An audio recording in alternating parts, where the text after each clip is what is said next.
Welcome to the Smoke and Mirrors Podcast, your destination for the latest in streaming and movie news and reviews. We are Rob, Dave, and Triz.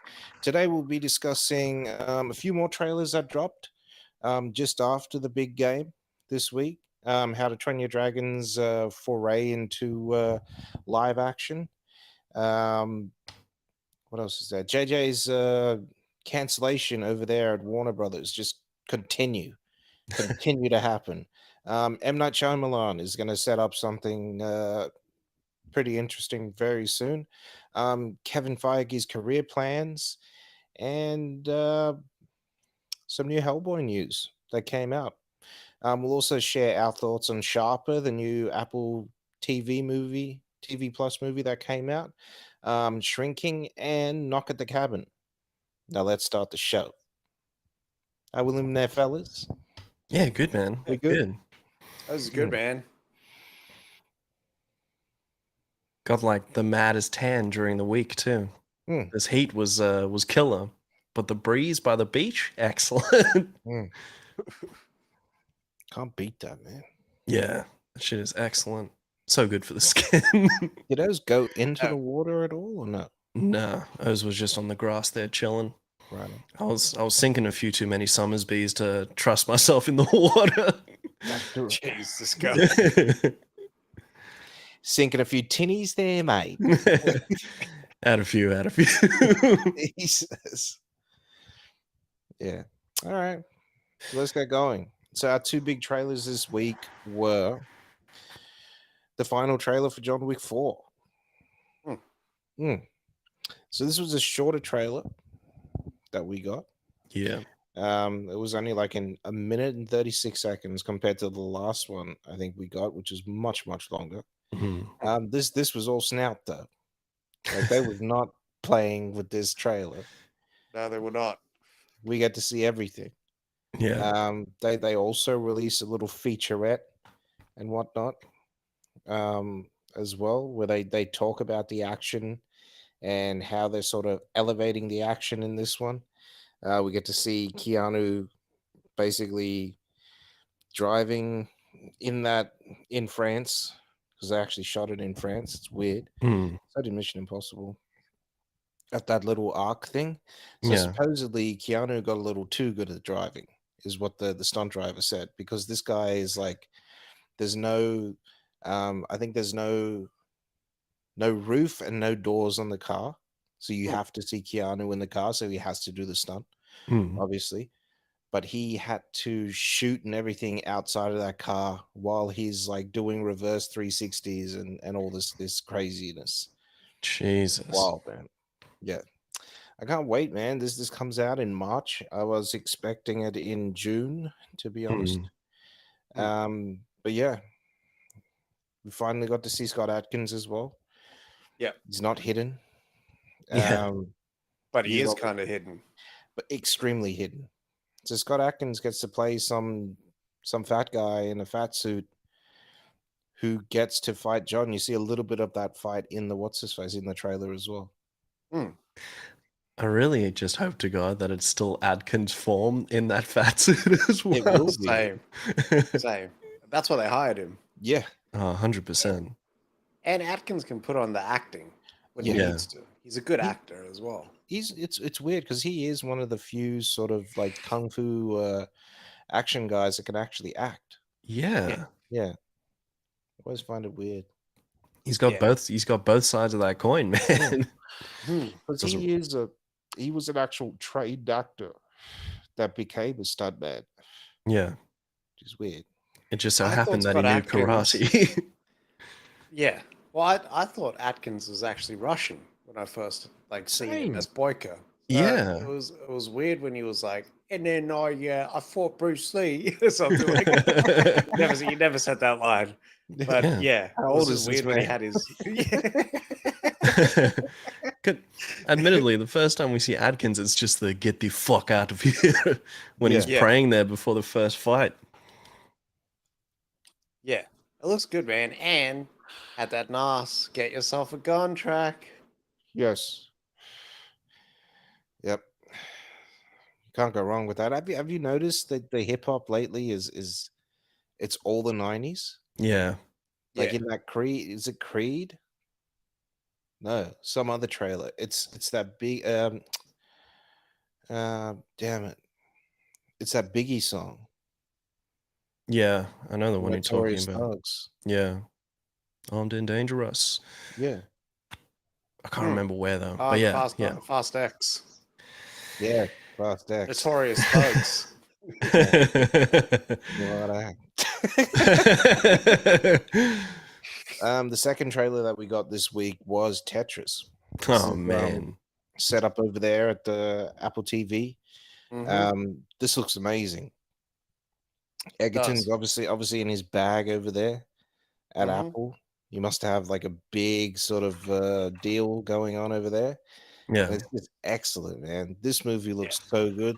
Like I remember when they announced this movie and they were like, they're making a movie about how Tetris was made. And I was like, that's trash. I don't want to watch that movie. Tetris. There's some guys fixing it up in the lab. I didn't know that Tetris had to go through all these trials and tribulations to get raised on. Same. Badly. I didn't know there was like and then you find out he's Russian, and then it's in the middle of the Cold War, so they got to almost espionage it into there, and then Yeah. espionage it back. Yeah. Big old chase. Okay, it with Nintendo. Ship it with the Game Boy. They gave a lot away in terms of the plot and what they kind of needed to do, but it Yeah. hooked me in. There Yeah. was a lot there. Is this a movie or a series? It's a movie. Yeah, it's a movie. Darn it. I know. I was hoping this would be a nice little series, actually. Nice little telemovie, maybe even. Yeah. Telenovela. Man, this looks so good, though. Why is, like, Egerton just... I don't think he's ever going to be Wolverine. Nah. I think he always wants to be an actor now. I think it's over with that fucking superhero shit. Yeah, this challenge shit is over with. Yeah. And he's balding. Know what I mean? Yeah, that's true. I feel sorry for that man. They made him cut his hair for Elton. It was just never the same. Yeah. Never, ever again. And I haven't shit right since.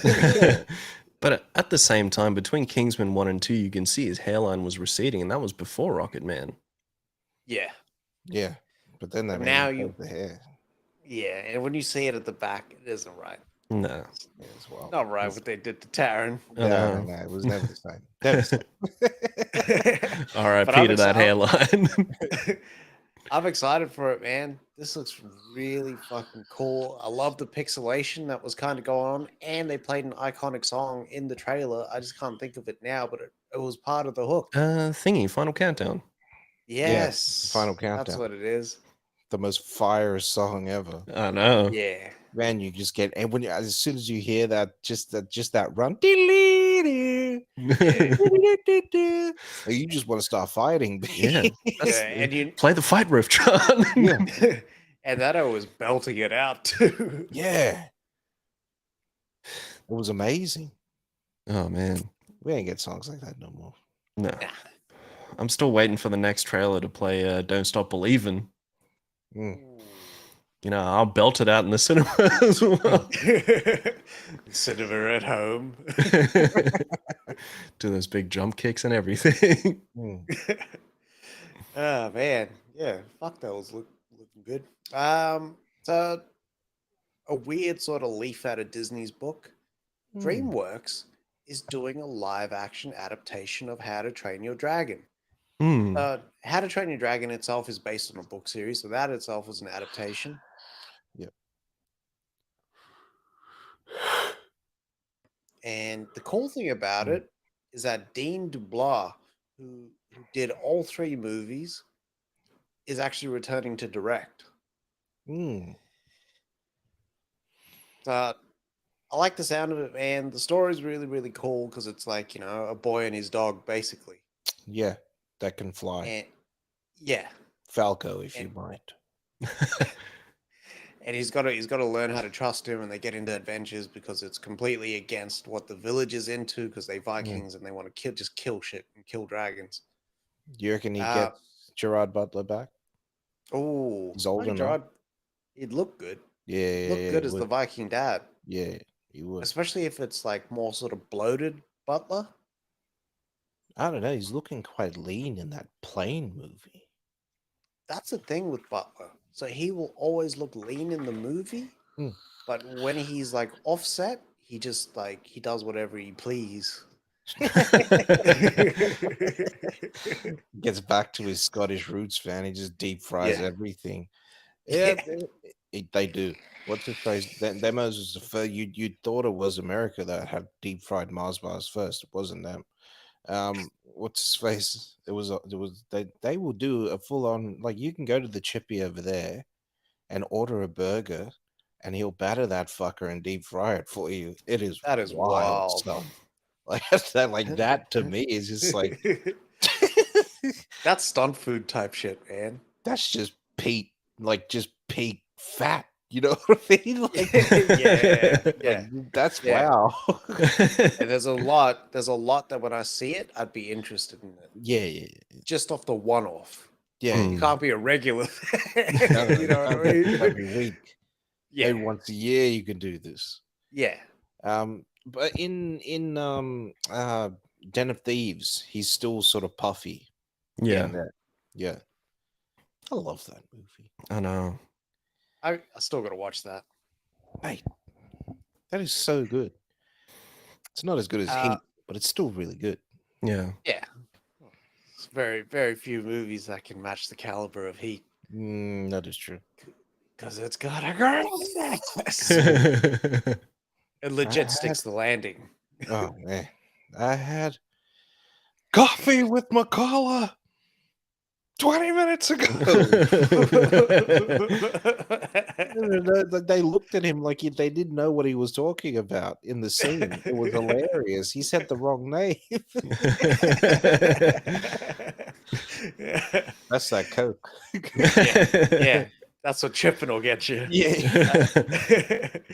The other piece of news there on the animation front to live action is Zach Galifianakis is going to star in the live action Disney Plus remake of Lilo and Stitch, which they didn't confirm who he's playing. I don't know if he's playing Stitch or if he's playing the secret agent or if he's playing like the teacher or something like that. For me, I reckon he's going to play the scientist that created Stitch. That's like the best fit for him. Yeah, that's true. Then he'd still be what's his face, yeah? He'd still just be animated. Yeah. Yeah. Because I'm starting to wonder how that works. Yeah.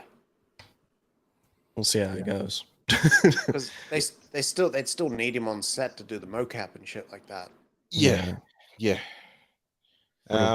What's his face? Yeah.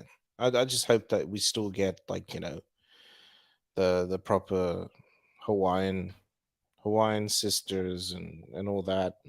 Yeah. The setting and all that. It's a shame that we miss out on getting Michael Clark Duncan to actually be that giant secret agent guy, because he's just like, they literally just said, yeah, just put Michael Clark in there. Yeah. That was the guy that voiced him was actually Ving Rhames. Yeah, but like they drew him like Michael Clark Duncan. Yeah. 100%. Or like how I expect what's his face to look. Alex Cross's friend. Samson, man. Yeah. Old Samsonite. That's my man. Yeah, man. We'll see how it plans out. This one's coming out, I think, next year.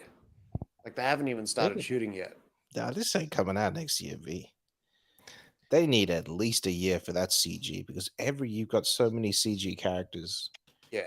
In there. But because it's Disney Plus, maybe they cheapen up the CG. It's Disney Plus? I thought this was coming out the movie. It's weird. It's weird considering that there is a shortage of CG artists at the moment, that this would be a priority. Yeah. Unless they go full what's his face? Animatronic. You can do it. Maybe. That'd be wild. That would be wild. At the same time, I'm starting to wonder why we're getting more remakes now. Like, is there just no gas left? Are we still on that it's a guaranteed payday tip? Like, I'm starting to, because there's so many good stories out there. It seems like they're just not Yeah. willing to bet right now. New IP doesn't pay the way that old does. Yeah. Not really. Like if your kids, if you watched this as a kid, and then your kids were coming up, and you're like, oh, let's go to Disney Plus for this because I watched the original when I was younger, and then you get paid double because you watch this one, and then you watch the cartoon, and then the sequels that follow and whatnot. As soon as I mentioned How to Train Your Dragon and Lilo and Stitch to Beat, she was like, oh my god, I'm there. I don't care. But yeah. How to Train Your Shout out Dragon with live kids. action might be fire.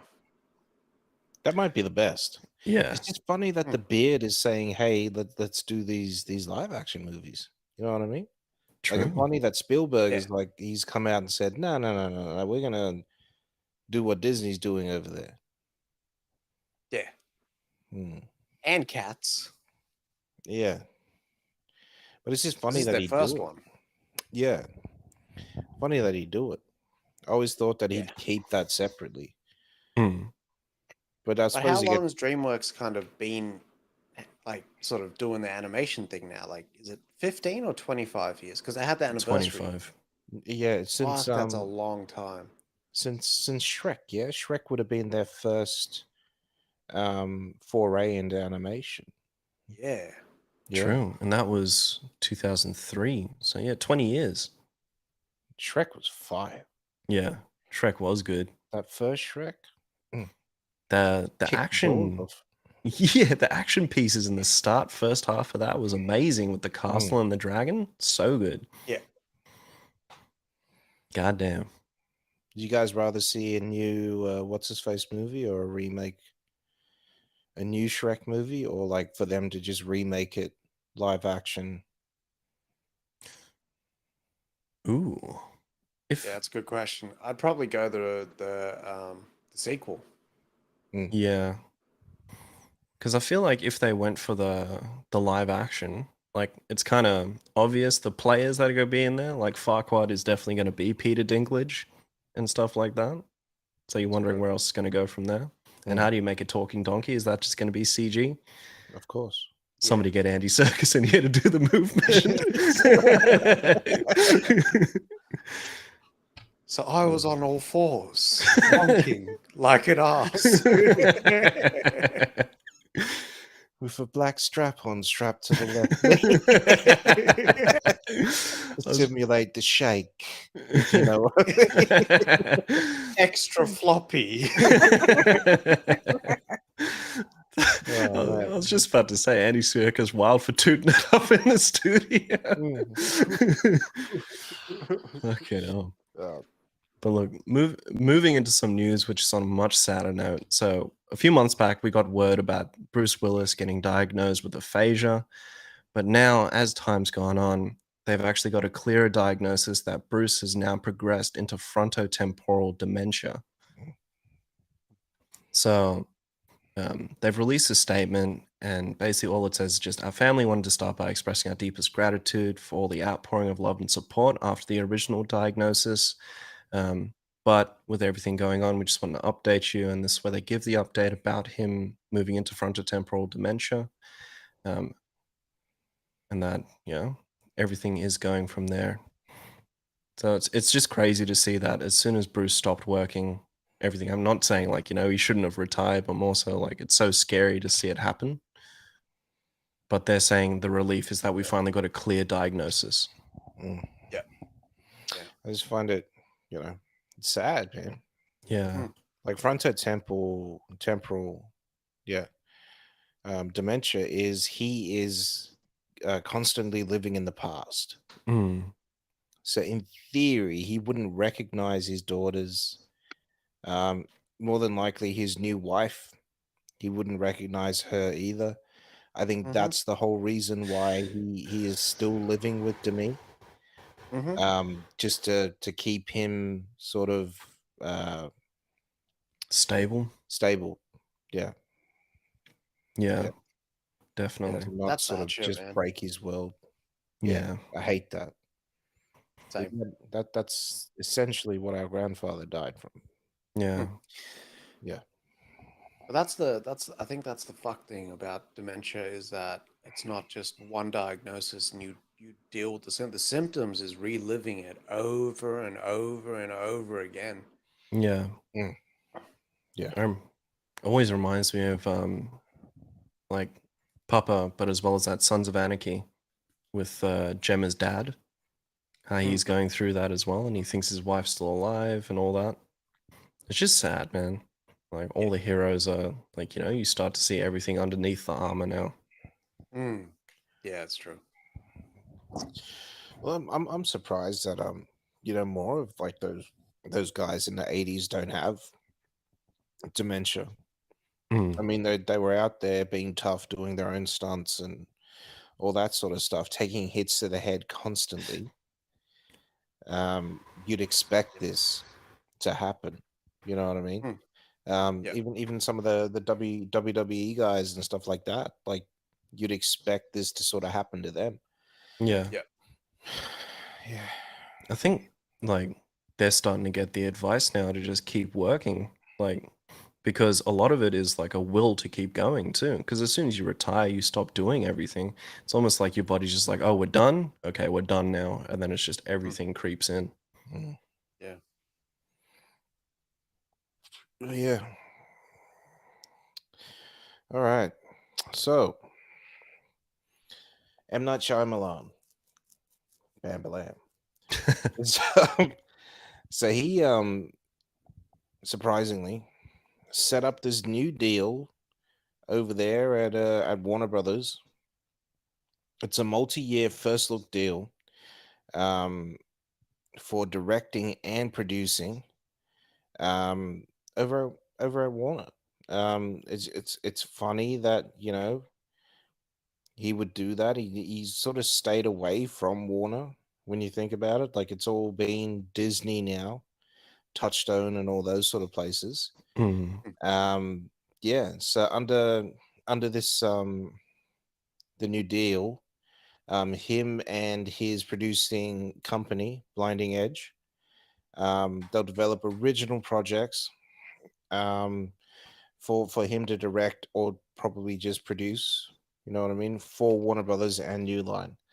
Um, what's his face? The first project is going to be Trap, which is going to come out August 2nd, 2024. Um, yeah. And they're also doing the Watchers over there with his daughter, Mm. Ishana. Yep. Excited because that means that he can start planning his movies, I think, a bit better. I know Yeah. he had a rocky period there Mm, when Avatar, The Last Airbender came out, the live action one, and that was at Warner's. mm, Yeah. And then he was like, I'm going to do a Universal run. And then he kind of did The Visit and then Split. Split was the thing that saved him. And then yeah. he did Glass, and then onto the last one, which was Old. So like that was all at Universal. So for Warner Brothers to kind of contact them in the middle of like their regime change and Mm. like shitting on JJ, like it's wild. So he must have some like pretty good IP up his sleeve. He's willing to like stay long term at Warner. Yeah. Long term contract like that can fuck you, especially fuck a director. We've seen it fuck actors in Look the at ass. look at what they're Yeah. doing to JJ. Yeah, same with Norton. Same with Norton. And there's a few, and some of them are just like, yeah, I'll do that cameo. Like, you know what I mean? They don't care about these movies. Yeah. Yeah.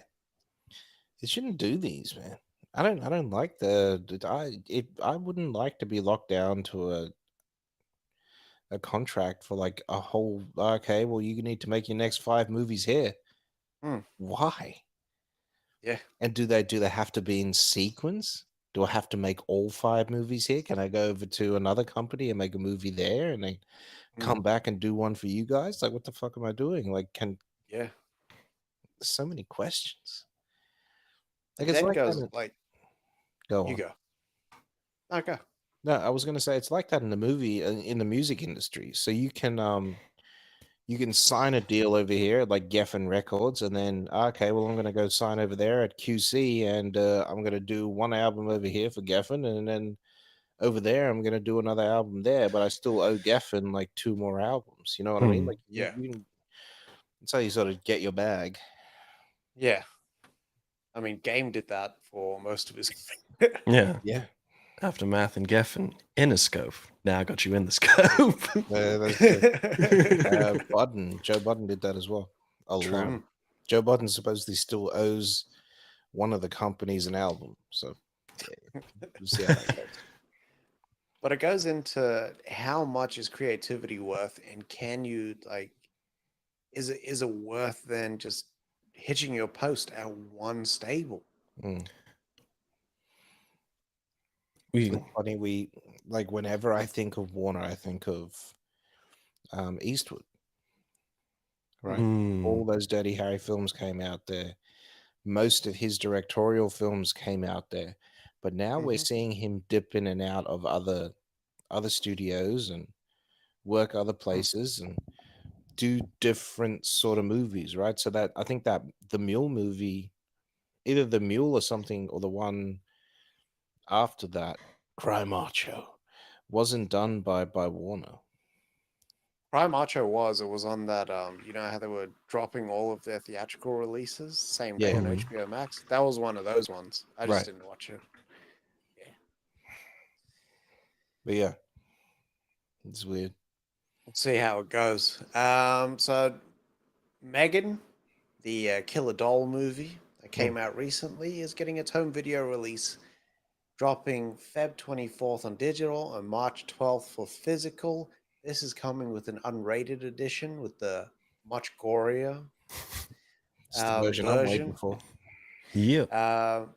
And in the trailer, just gave away some deaths. You know what I mean? Some character deaths there that no one was expecting. So, well, I don't know. I wasn't expecting it. I thought they'd stay around for a bit longer, but they wanted to give this away in the trailer. So, yeah, watch at your own risk the trailer. However, yeah, it's dropping Feb 24th there, which Yeah. is next week Friday. That is correct. I'm waiting to see this because I want to see how disappointed I'm going to be between like watching this at the movies and then at home with the unrated. Yeah, yeah. I'm waiting. I'm waiting for that unrated cut. See me just walk out of my room fuming. Want my money back. So back in 2020, we had this massive slate of like DC movies, but it wasn't just your regular stuff. There was also a lot of characters which related to the Justice League Dark universe as well. So we had a Zatanna movie planned, we had a Constantine series, and this was all meant to lead into Justice League Dark, which was the coolest news. This is what we've been wanting prior to 2020 as well.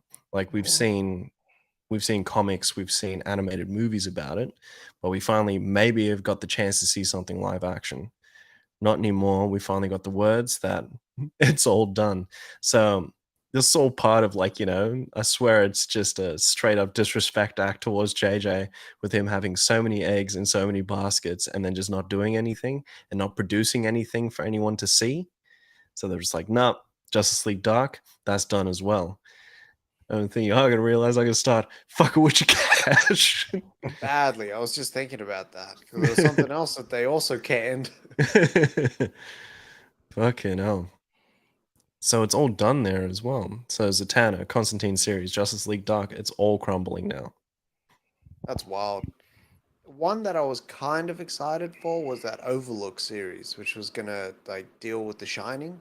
Mm. It's gonna be like a prequel-ish series because they're playing in that Stephen King universe. We had Castle Rock that dropped. Yep. We're gonna get Welcome to Derry soon, so the Overlook would have fit quite nicely in there. Forgot about that show. Every time I hear Welcome to Derry, Welcome to Atlanta starts playing in my head. Yeah, I hear Luda. Welcome to Atlanta, where players play. But See how it goes. yeah, maybe we'll get something later in the next slate release for DCU years down the track. We'll see. If they've got a Swamp Thing, they're doing a Justice League Dark. Like that's it. Yeah, And that's like the thing. we know it's coming. It's on the way. They also have a Constantine already in Keanu Reeves. So that's 2, which is still going ahead, surprisingly. Yeah. Yeah. This is coming. This is on the way, man. True. And maybe after years of me saying Etrigan all the time, they finally picked it up in their voice commands and they'll be like, we'll do that Etrigan movie. Do it, goddammit. Do it. Do it, bitch. All right. So Robert Pattinson is rumored to be in the Penguin TV series. I can't remember who it was, but he was on the ME podcast, and he spilled beans. And this is something you'd want to keep. I would have smashed this though when I saw him later. Yeah, I would have fired him straight on the spot. Get the fuck out! But yeah. Supposedly he's rumored to be in the series. He's not going to be a giant part. He might only have like 1 episode. He might only be in 1 episode. But yeah, it's a rumor right now. Nobody's sort of confirmed it. But everyone's saying it's a smart move. I don't know why. Batman's got other things he should be focusing on right now. He's got a city under fucking water, and crime would be unbelievable right now. If this is Oz setting up his family, then Oz isn't going to be fucking around. Yeah, that's right. Yeah. So maybe he gets caught in the crossfire between Oz and the daughter, Falcone's daughter. Yeah. We shall see. I was excited. I expected him to show up anyways. Yeah, but they could have kept the shit on. Like, just keep a wrap on. Like, just keep a lid on this. You know what I mean? Fuck it up. Loose lips sink ships, my friends. He probably shows up for like 2 minutes in the last episode, like Gotham. Remember in the Gotham, the finale for Gotham, Batman shows up. Did he? Yeah. What was the suit like? Trash. Damn.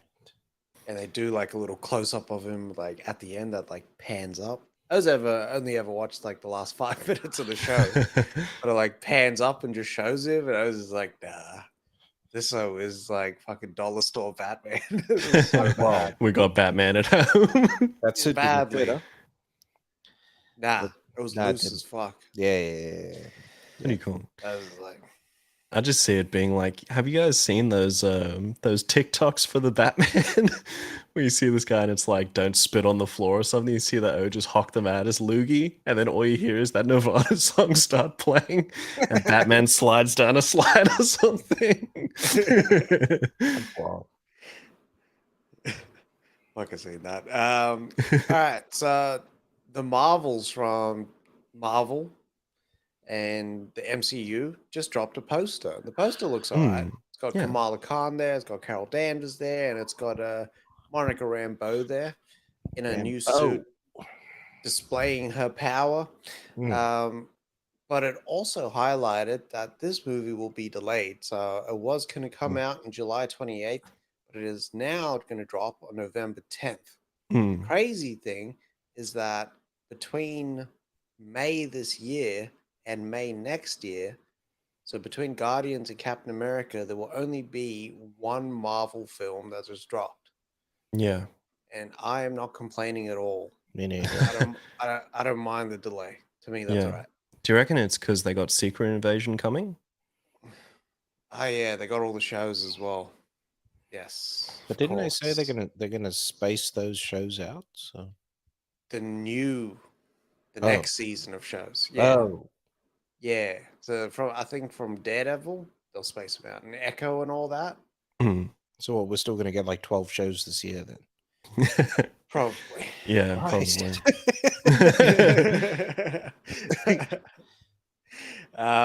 As well as Patrick Stewart was on the red carpet for something, and they asked him, so Deadpool 3 showing up for Logan? And then Patrick Stewart was like, they've told me to be on standby.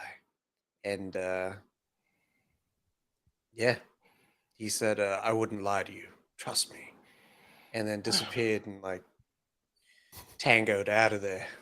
Just Bobby Flay out of the picture. Oh, man. That's wild.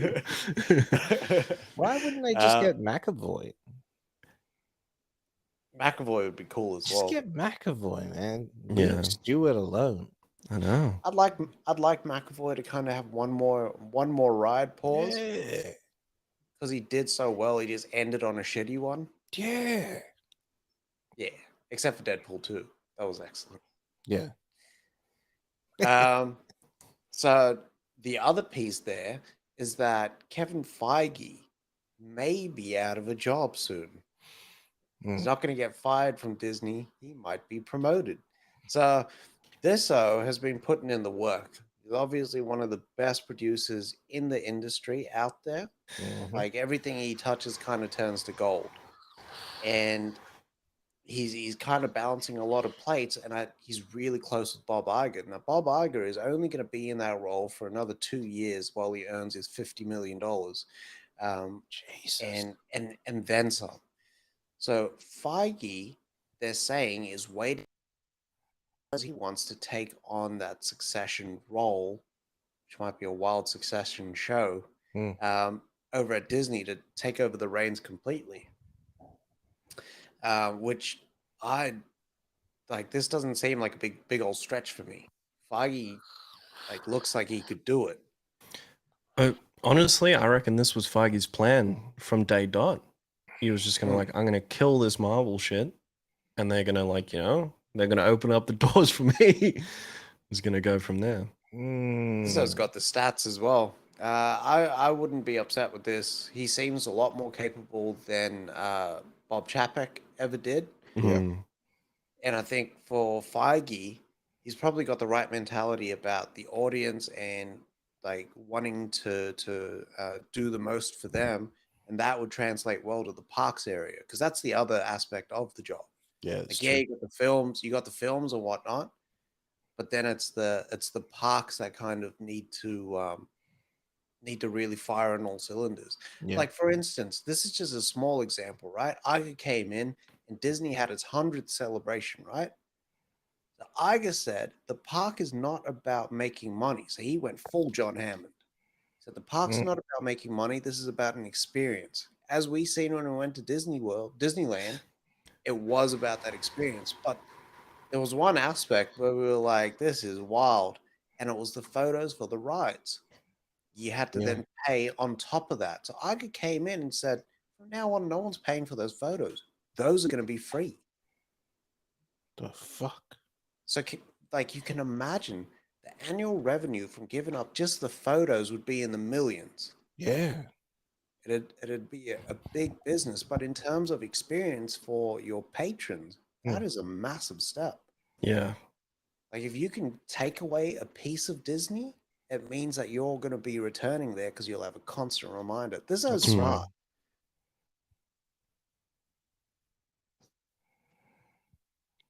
Doesn't play, Chapek never man. got. Yeah. Yeah. Chapek was the businessman. He only cared about the business. Yeah.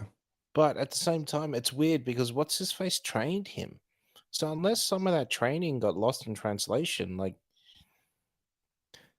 he was getting groomed by Iger himself to take over.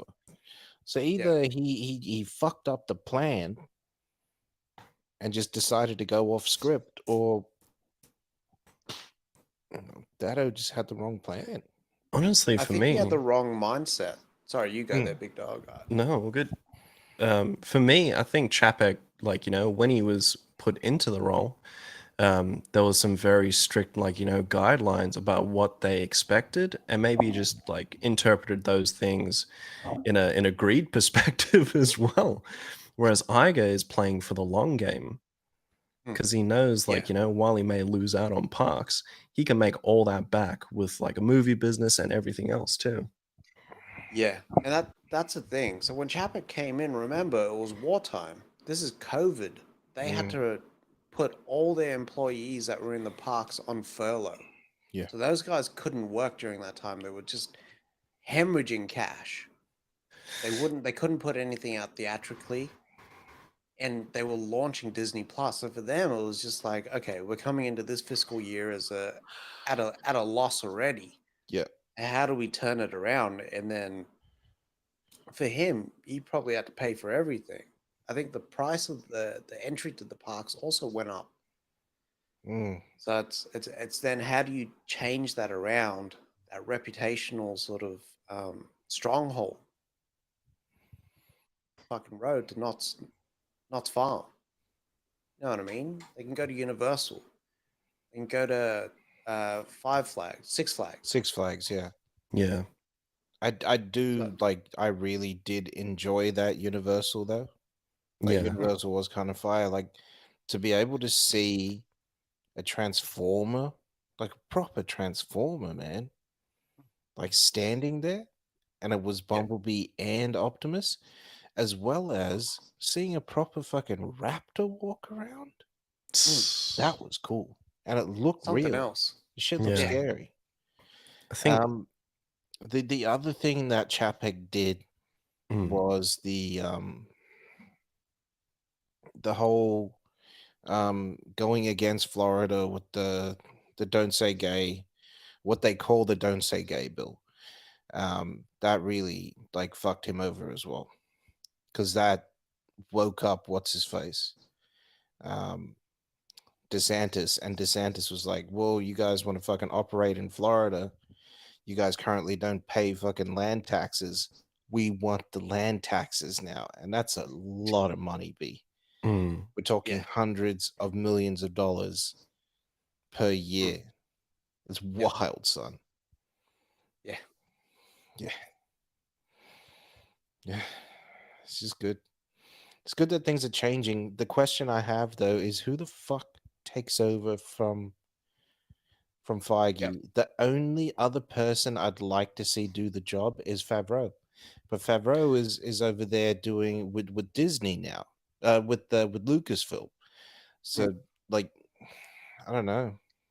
He's got plenty of executive producers that sit alongside him. Like Nate Moore's been doing the job for a long time. There's the other O. He's got like a South American last name. It's like D'Souza or something Yes, like yes, that. yes, yes, D'Souza, yeah. Yeah. But mm. are they Feige caliber? The only other person I know who's like that, No. honestly, is Pascal. Amy Pascal. Yeah, yeah. Amy Pascal could do that job, That is wild.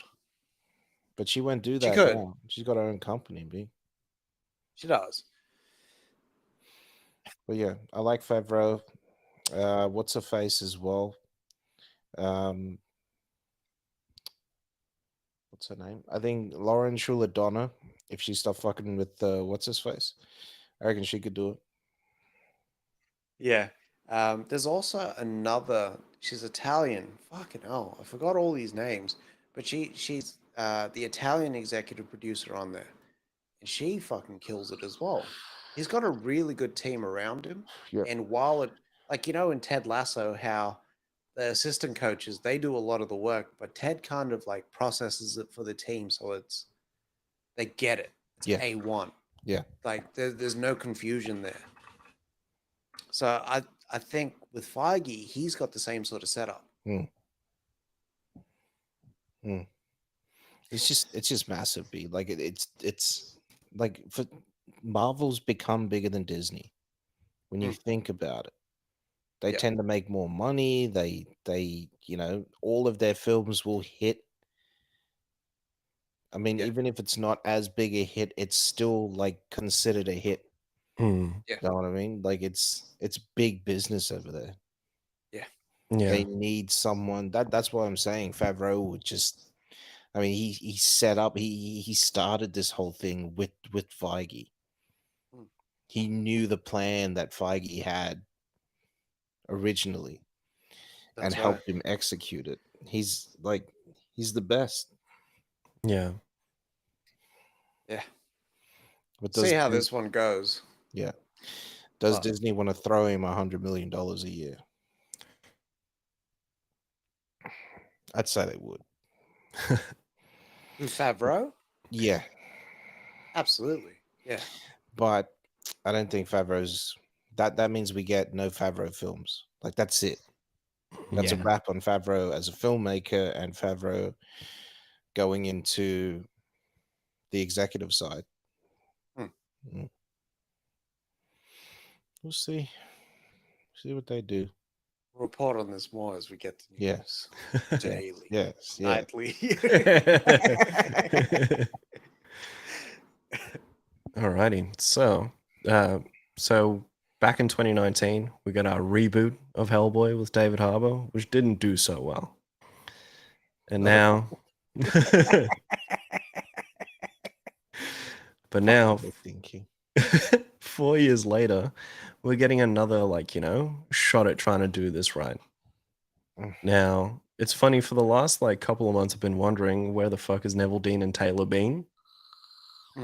Because I just haven't seen them as of recent doing anything.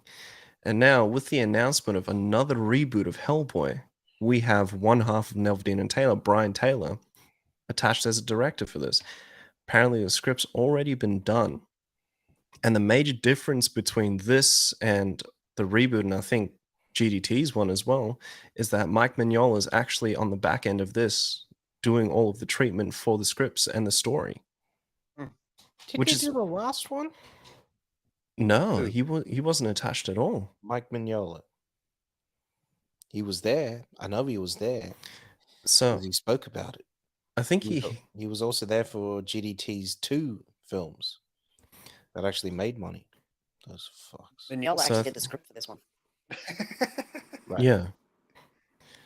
So I think Mignola still has the rights to Hellboy, so I think he still has to greenlight prior as well. God. So, but this one's cool, and we actually got a synopsis for this too. So, very similar to the first Hellboy, the GTT one. So we'll get Hellboy with a rookie BPRD agent, and they're actually stranded in the 50s in rural Appalachia. So this is where they find this community of witches, and it's run by this devil who Hellboy knows from his past, called the Crooked Man. So this guy is meant to be from the 18th century.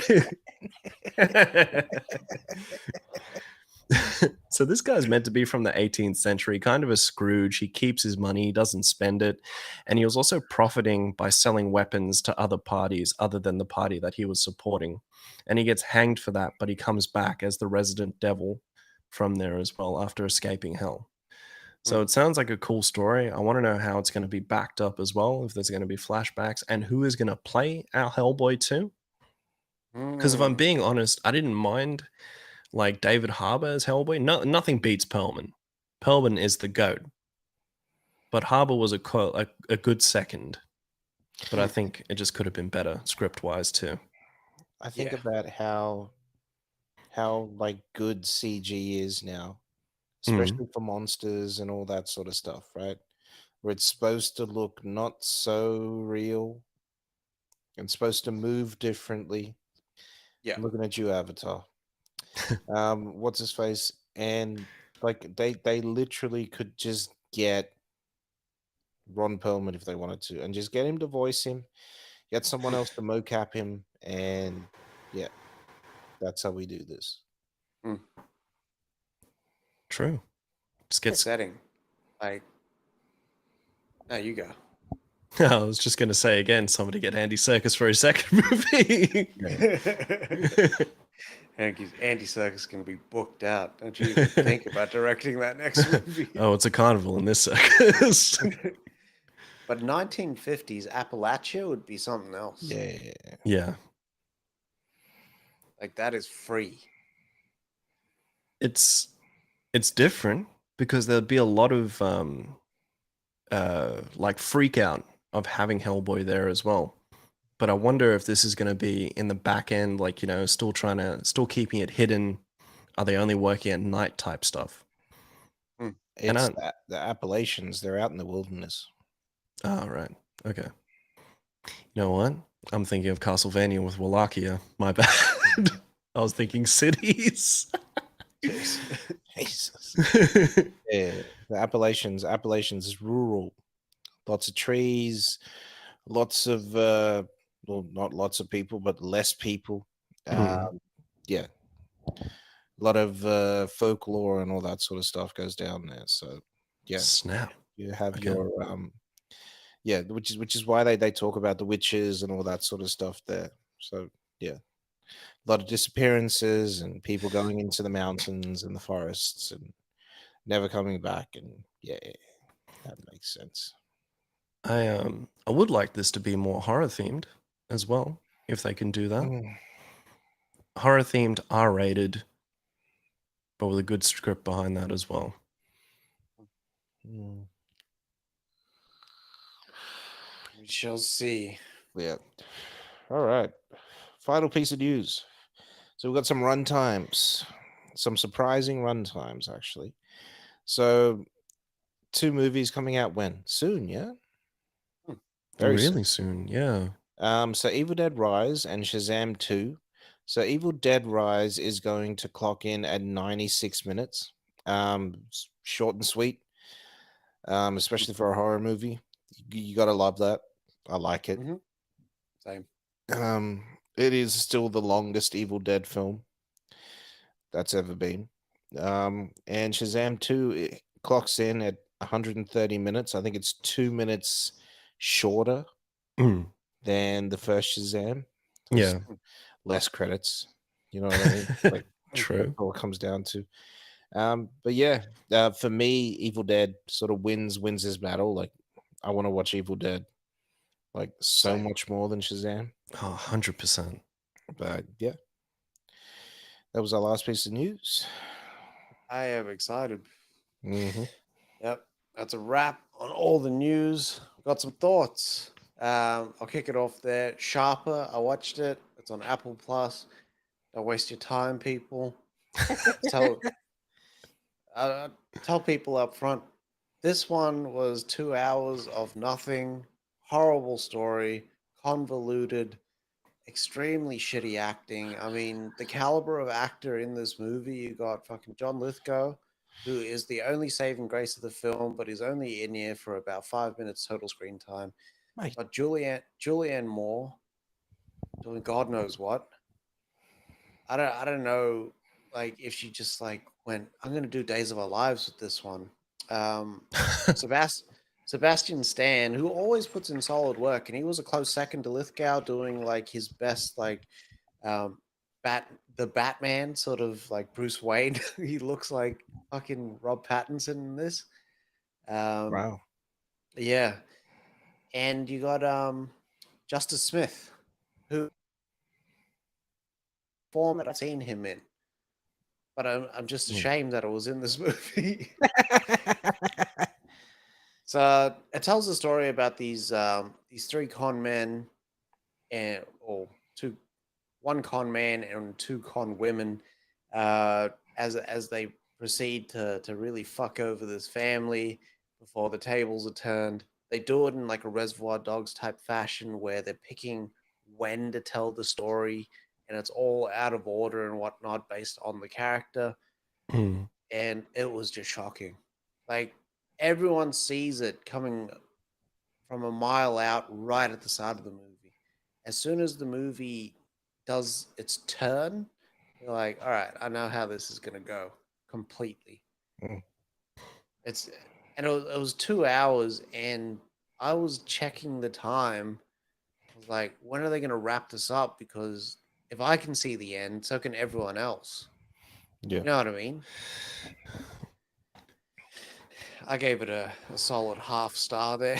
Very good. There's no saving graces for the film. This is probably the worst thing I've watched in a long time. So save yourself. I mean, if there's anyone out there that likes it, tell me why you liked it. Like I'd love a comment or just a DM or something like that saying what sold it for you, because maybe I missed something. Yeah. All right. Stay away from Sharper. What you need to keep watching though is Shrinking. Shrinking was amazing this week. It was. It really was. So much heart in this episode. It was different. Hmm. I loved it. Absolutely loved it, man. Hmm. Mm. I love that it was about not wanting to break through because you're scared of what the other person is going to think. Mm. I love the dynamics with Sean and his family. His family's like, can't come home. Like, you're still kicking you out, but just know that we love you. And that was an honest sort of little interaction. You know what I Yeah. mean? Yeah. But there's that constant reminder that you were a soldier. And then you find out that Sean, when he was a soldier, he did things that he himself isn't proud of.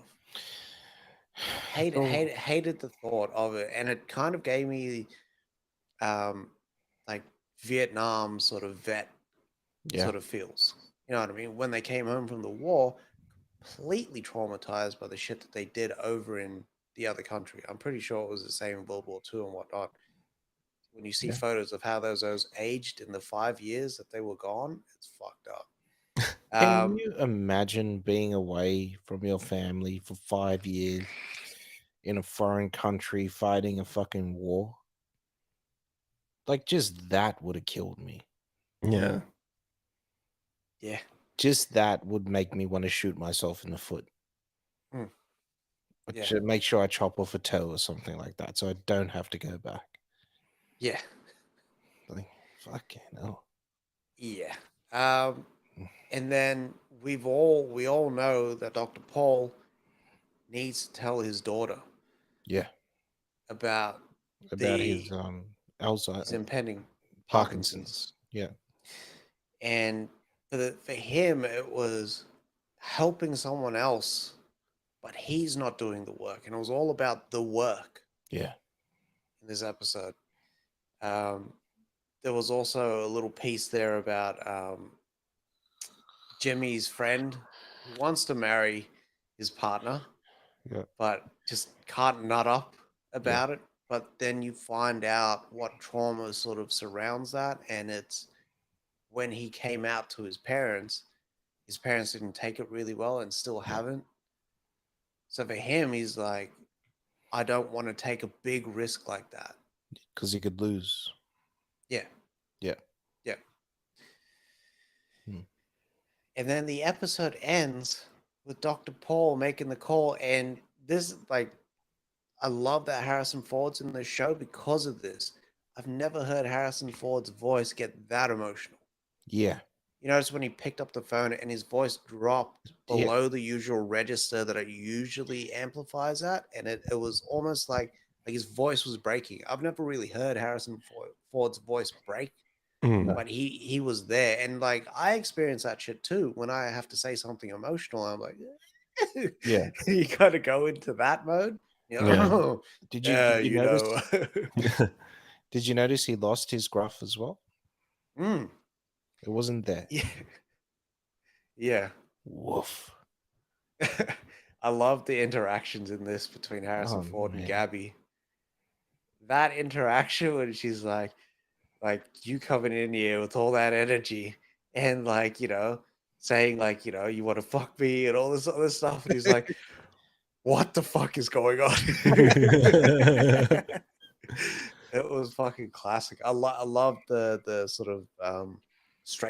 of straight laced delivery Harrison Ford has in this show because they just surround him with like goofy energy characters and stuff, and Yeah. like it plays so well. Mm. Especially for him. Yeah, You know, she was on Colbert, Mm. and she was talking about, you know, how they were in the car singing Sugar Ray. yeah. What's his face? You know, he had to okay the song. He chose the song. So she gave them a whole list of songs. Yeah. And he okayed that one. And he didn't know the song at first. He just liked the sound of it and everything. Mm. And then when he got on set, he knew every word to the fucking song. Like, he came prepared. Yeah, it Yeah. looked like it. That scene was hilarious. Can we play that song I like? Yeah. Oh man, such a good episode. But when he picked up that phone, I was like, "Don't you fucking do it, Apple! Mm. I know that you're gonna fucking do it. You're gonna hit me with it, and I can fucking see it coming." And his voice broke, and I was like, "I'm in." Mm. I was just like all tender, and like Harrison Ford was like, coveting and then What do you that mean? credits hit. O's fucking what's his face? I hit him with the yikes. I always do that. It's always the wax yikes. So wax, you know that scene in Straight Outta Compton when he finds out that what's his face that he's got AIDS? Mhm. Yeah. What's his face? Wax doesn't cry. He just says yikes. And then you walk out of the room. I hit him with the yikes, and then like the Denzel single tear just came out of nowhere. Like that was Yeah. so like Yeah. What do you call it? But I was wanting them to finish the scene. yeah. Now I gotta they- wait they- until next week. They're not finishing that scene. Like I was already like sensitive because I'd been waiting for Last of Us for like 10 days. 10 days. Fucking hell. Imagine I was just hit him with the I always forget his name, but the Rob Starks from 1917 at the end. Go on, Me. go on and get yourself something to eat.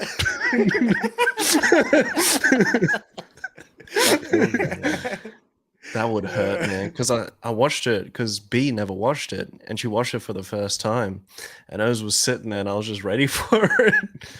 Oz was hurting, man, far out. Badly. That score always reminds me of Deep Blue Sea. Yeah. It's different. When you have brothers, it's different. Yeah. I can't It is. imagine that. Like like when I think about it now, when I watch Private Ryan, I would want a team to go out and if I had died, I would want them to find my brother and take him home. You know Yeah. what I mean? Yeah. Like when I think of like before, when I first watched Private Ryan, it was like just for the gore. Yeah. Like let's see what the old beard's got Yeah. on his first R-rated movie. Nah. Now I get it. Yeah. At first, I started off like what's his face, like Hanks, but then I finished off like what's his face's character, the dancing, because the dancing in there is like it's an honorable thing you're doing, and you make sure you get those boys home. Yeah. Yeah. God damn. Yeah. Man, that's when Oz has those cry coughs as well. Yeah. I was always just set like a little bit of the slouch on it and just like sort of tilt my head up. That tear can just like suck back into the tear duct. Yeah, it didn't work for shrinking. God, Doesn't No. always work. No. that single like that Denzel just like even was today, me. even today with bloody when we saw that quick clip of the X when they did the what's his face for X. Yeah. I was just like, damn it. And now that prayer's coming. Yeah. I gotta get out of here. Yikes. All right. All right. So I managed to go see Knock at the Cabin on Friday with B. Fuck it. Last time I saw a Shyamalan film was Split, so I never watched Glass and never watched anything after that. Wow. Yeah. I think the last Shyamalan movie I watched was Unbreakable at the movies. Yeah. Shit. Yeah, I think so too. Yeah. But this was really good. I really enjoyed this. So just to keep it spoiler free, so Jonathan Groff puts on a fucking clinic in this movie. Like man's went from Mindhunter to this and just smoked it. But him, as well as his partner in there, Ben Aldrich, the asshole guy from Fleabag, he kills it as well. Like, it's such a believable family, even with their child Wen. So Like, for anyone who hasn't seen any trailers for Knock at the Cabin, it's all about this family. So it's Jonathan Groff, Ben Aldrich, and their adopted daughter, Wen. And they're approached by these four strangers who break into their cabin, and they have to make a tough choice of which one of them dies to save them from the apocalypse. So save the whole world. And coming into this, I was like, I don't know how this is going to play out. I didn't even know this was a book. So this is The Cabin at the End of the World by Paul Tremblay. And so the four so leading the charge with the four strangers was Dave Bautista, and he plays a second grade teacher named Leonard. Then you have Rupert Grint, as well as I forgot the other two actors now. I believe it's Adrian Quinn, and then it's also Nikki Amuka Bird. Okay. And just to keep it as spoiler free as possible, these guys are four strangers showing up to a house, and they're also dreading the possibility of what's going to happen in front of them as well. When I was going through it at the start, I was like, these motherfuckers know already, but then as you progress with the film, you start seeing them develop as well, because they're not handling it, and you see their own separate character developments too. It's such a quick film. Like, the pacing was unbelievable as well. But just everything that happens in this movie is crazy. So going from you think about having to make a choice out of the man you love and the daughter you love, which one of you has to die, and then them thinking the same thing about everyone else too. Then having four strangers watch you to make that choice. It's unbelievable. It's the coolest COVID movie as well, if it was during COVID times, because it's just 7 Probably people in a was. room. Yeah. But no, I think this was worthy of a cinema go. But as well as that, I think this is going to hit at home too, even harder than what it did there. But overall, I'm excited to watch it. yeah, I thought this was cool. Dave Bautista kills it. Rupert Grint was okay. He puts on an American accent in here. How is it? Okay. It's kind of trash, if I'm being honest. Mate. Like, if it was me, I reckon they should have kept, not kept his character, but they should have made his character, English? Yeah. Yeah. But everyone else was so good in here. Like, to keep this as intimate as it was perfect for the setting. And I was doing research into the back end. Once you guys watch it, I'll explain it as well. But there's such a there's such a big difference between the story that's told on screen compared to the novel as well. So there's a lot of differences there. But for your regular Shyamalan film, it doesn't have that same ending, if that makes sense, where it's always on a cliffhanger or this weird twist that happens. So it was very different to regular fare for Shyamalan here. But this was still all around really good.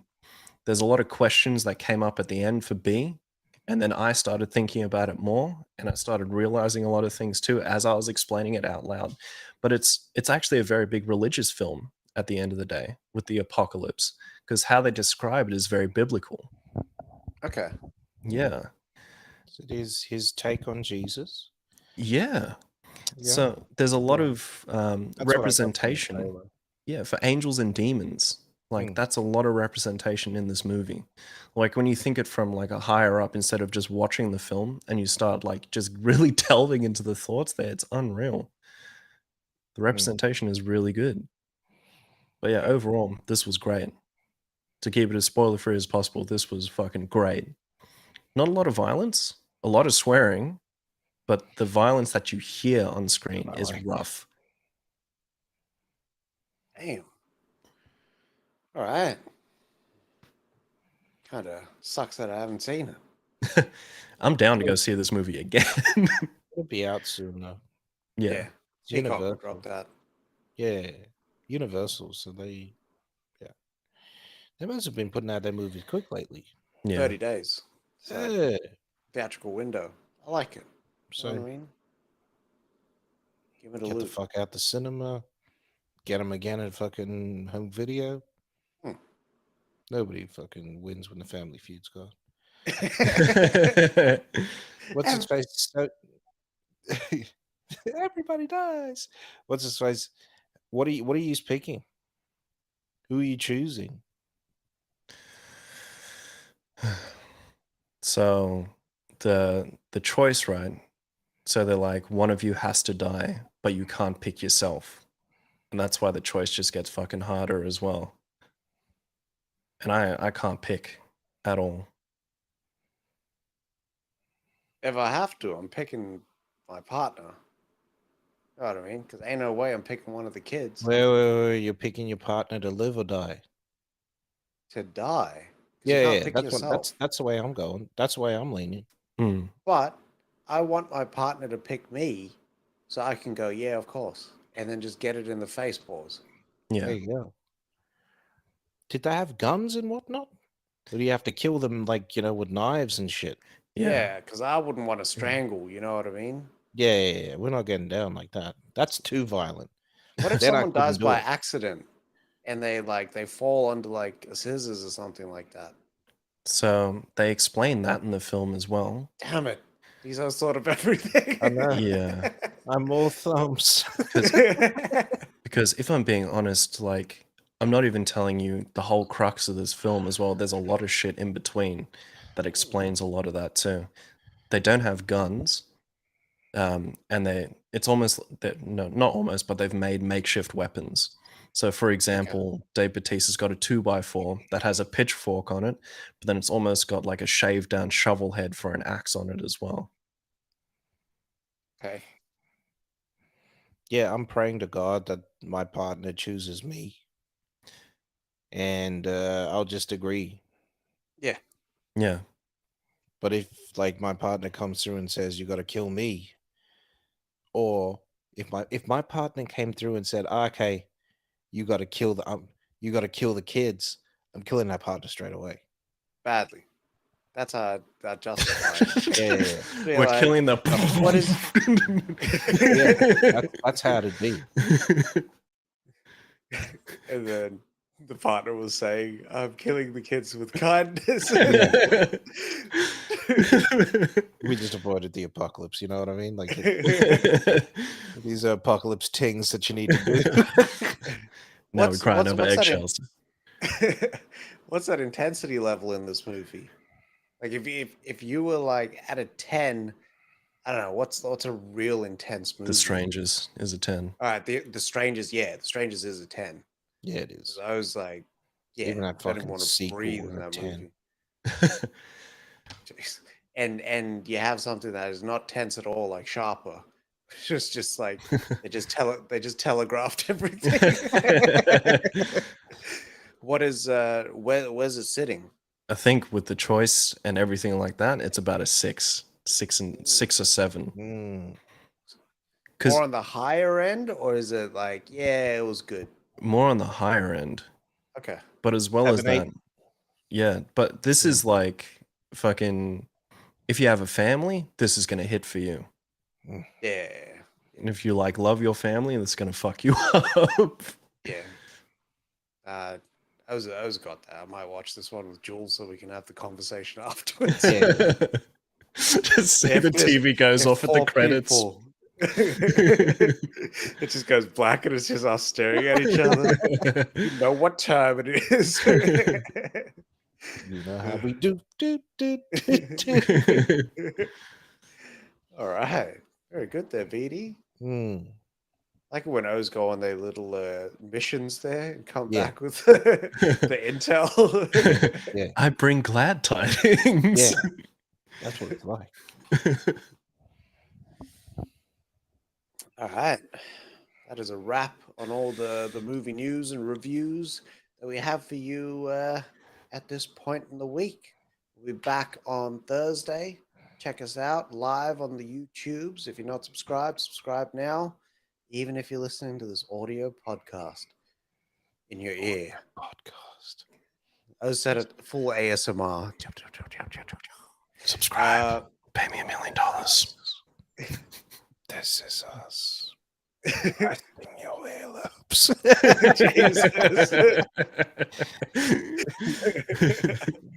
All right. And yeah. Catch us on all social media: Instagram, Facebook, Twitter, TikTok, round the clock, and YouTube. We'll be back on Thursday. Love yourself. Love movies.